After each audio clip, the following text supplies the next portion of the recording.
திருமங்கை ஆழ்வாருடைய இந்த ஸ்ரீரங்கத்துல திருமங்கை ஆழ்வாருடைய முக்கிய பங்களிப்பு என்னங்க?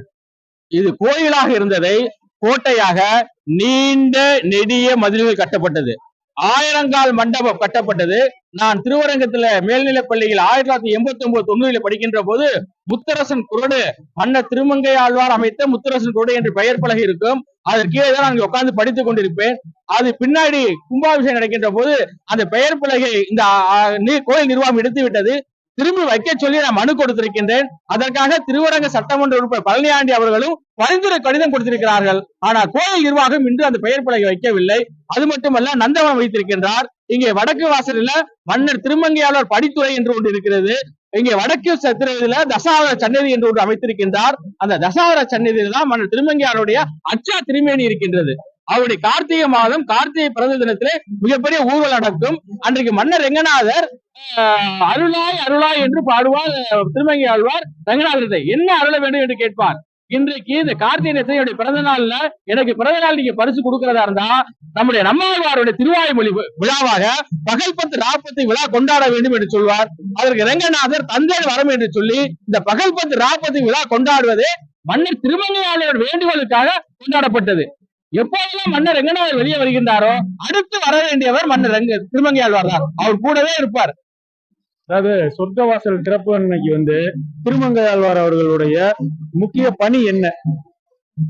சொர்க்கவாசல் இந்த நிகழ்ச்சி நடத்துறதுக்கு காரணமே திருமங்கை ஆழ்வார் தான்.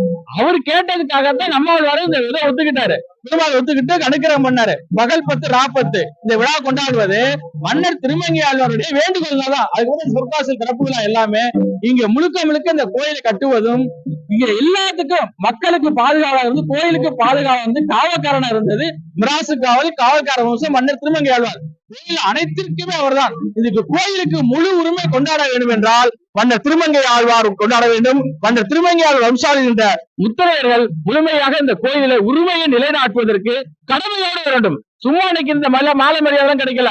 முத்திரையர்கள் பல பேர் இந்த கோயிலுக்காக உயிரை கொடுத்திருக்காங்க. காவல்துறை எப்பெல்லாம் போர்க்குறை வருகின்றதோ அப்போதெல்லாம் உயிரை கொடுத்திருக்காங்க. அந்த உயிர் தியாகம் செஞ்சதுனாலதான் இன்னைக்கு இவ்வளவு மாலை மரியாதை இந்த 8ஆம் திருநாள் முழுக்க நமக்காகவே மன்னர் திருமங்கை ஆழ்வார்கள் கொண்டாடப்படுகின்றது. அதற்காக தான் பெருமாள் கிட்டத்தட்ட 5 மணிக்கே வந்துட்டார். நம்ம ஆழ்வார் 7 மணிக்கு வராரு. 2 மணி நேரம் பெருமாள் காத்துக்கிட்டு இருப்பாரு. என்னுடைய பக்தன் திருமங்கை ஆழ்வாரை பார்க்கணும் அப்படிங்கிறதுக்காக. ஏன்னா அவர் செய்த செயல் இன்னைக்கு பொற்கூரை உயர்ந்திருக்காங்க. அந்த கூரை எப்படி இருந்துச்சு? மன்னர் திருமங்கை ஆழ்வார் நாகப்பட்டினத்துல போய் புத்தர் சிலையை எடுத்துட்டு அந்த பொன்கூரை வேந்தார்கள். இந்த நீண்ட நெடிய மண்டபத்தெல்லாம் அதெல்லாம் அவர் தான் கட்டினாரு. இது சாதாரண விஷயம் கிடையாது. ஆனா இன்னைக்கு நாமெல்லாம் அந்த கடமையை வரலாறை மறந்து விட்டோம். அந்த வரலாறு மறக்க கூடாது. மன்னர் திருமங்கை ஆழ்வாருடைய பணி அளப்பரிய பணி. இன்னைக்கு பாத்தீங்கன்னா 1245 பாடல்கள் பெருமாளுக்கு. எந்த ஆழ்வார் இவ்வளவு பாடல்கள் பாட கிடையாது. 108 வைணவ தலங்களில் எந்த ஆழ்வார் மங்களாசனம் கிடையாது. மன்னர் திருமங்கை ஆழ்வார் தான் மங்களாசனம் செய்தார்.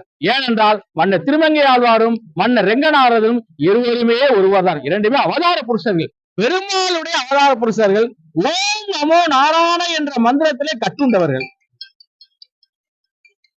அதாவதுங்க, இப்ப ஒரு மாற்று சமூகமா இருக்கக்கூடிய அதாவது ஒரு சில கள்ளர் அமைப்புகளை அவங்க என்ன சொல்றாங்கன்னா, திருமங்கை ஆழ்வார் எங்க வம்சாவளியில் வந்தவர், அவர் எங்க மன்னர் அப்படின்னு சொல்லி இப்ப சமீப காலமா ஒரு உரிமை கொண்டாடிட்டு இருக்காங்க. இது எப்படி? 6ஆம் நூற்றாண்டிலிருந்து 9ஆம் நூற்றாண்டு வரை மத்திய தமிழகத்தை ஆண்டவர்கள் முத்திரையர் மன்னர்கள் என்று பெரும்பாலான வரலாற்று ஆசிரியர்கள் 300 ஆண்டுகள் ஆண்டாள் என்று வரலாற்றில் பதிவு செய்யப்பட்டுள்ளது. அந்த 300 ஆண்டுகளில் கள்ளர்கள் எந்த மன்னராக இருந்தார்கள்? அவருடைய குலத்தொழிலே வேற. இவர் களவு செய்தார் பெருமாளுடைய திருப்பணிக்காக. அந்த ஒற்றை சொல்ல அவர் எங்காலும் சொல்லக்கூடாது. பிறப்பு யாரு? அவன் ஒரு காவல்காரன். யாரு? நீலன் பரகலாதன். பஞ்ச கல்யாணி என்ற குதிரை மீது இருந்து போர் செய்த போர் வீரன். அவன் ஒரு காவல்கார வம்சம். எப்படி அவர்கள் உரிமை கொண்டாட முடியும்? 8ஆம் நூற்றாண்டில் நீங்க எங்க இருந்தீங்க, என்ன தொழில் செஞ்சிட்டு இருந்தீங்க என்பதையெல்லாம் நீங்கள் எண்ணி பார்க்க வேண்டும். உங்கள் வரலாறு வேறு, எங்கள் வரலாறு வேறு. நாங்கள் மண்ணின் மைந்தர்கள், காவல்கார வம்சம். இந்த மண்ணை காப்பதற்காக பிறந்தவர்கள். எந்த காலகட்டத்திலும் மக்களுடைய பொருளை களவு செய்தது இந்த காவல்கார வம்சம் கிடையாது.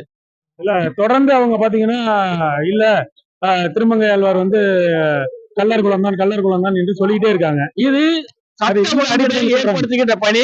காவல்துறையும் நீதித்துறையும் அவர்களை கூப்பிட்டு தெளிவுபடுத்த வேண்டும். வரலாற்றிலே பொய் சொல்லக்கூடாது. வரலாறை திருடக்கூடாது. மன்னர் திருமங்கையாளருக்கு உரிமை கொண்டாடுவதற்காகவே பிறந்த வம்சம் முத்திரையர் வம்சம். பெரியண்ண அரசு திருவரங்கத்துல அங்க திருநகரில பாத்தீங்கன்னா அந்த மன்னர் திருமங்கையாளர் தூக்குவதும் பரிவட்டம் கட்டிக்கொள்வதும் அனைத்துமே முத்திரையர்களுக்கு தான். ஆகவே அதையெல்லாம் நீங்கள் உணர்ந்து கொண்டு இது மாதிரியான ஒரு பொய் பிரச்சாரத்தை ஈடுபடுத்தக்கூடாது. சட்ட ஒழுங்கு பிரச்சனைக்கு இடம் கொடுக்க கூடாது.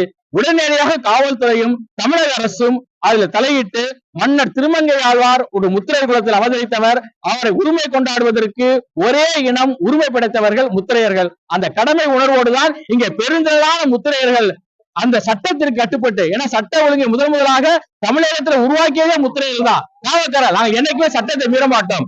அந்த வகையில சட்டத்தை மீறாமல் தான் நாங்கள் மன்னர் திருமங்கையாளருடைய வரலாற்றை நாங்கள் பாடிக்கொண்டிருக்கிறோம், பெருமை சேர்த்துக் கொண்டிருக்கின்றோம். ஆகவே தமிழக அரசு உடனடியாக தடுத்து நிறுத்த வேண்டும் என்று கேட்டுக்கொள்கிறோம். மாற்று சமூகம் உரிமை கொண்டாடுவதற்கு முழுதும் அதிகாரம் இல்லை.